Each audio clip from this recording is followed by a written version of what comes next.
Hello, for this video, we're gonna tackle about uh, seminars and trainings under employee menu.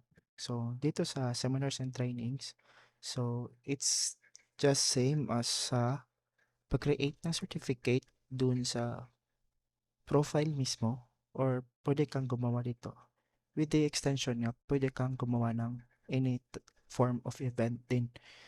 So, let's say, gusto mo mag-create ng bagong event. So, just click on create event and then the title of the event.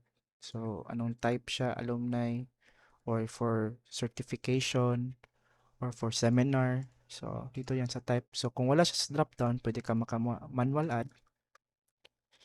Then, click save. So, automatic na lalabas na siya sa drop-down. So, let's just say this is a program for or a seminar na merong certificate. So, the seminar with certificate. So, kung merong budget ang nilaan na ang company para dito, so, click mo lang itong yes with allotted budget and then magkano budget for this event. Dayon, kailangan magsisimula ang event at kailangan matatapos and then remarks. Next is select ka lang ng mga empleyado na magpa-participate for that event or seminar. And then, kung merong attachments, pwede mo silang i-upload. And then, save.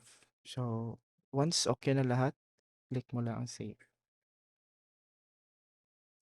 So, automatic na lalabas na yun dito sa list.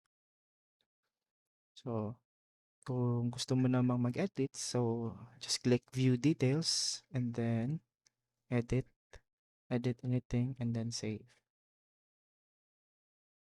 So, that's all for seminars and trainings under employee menu.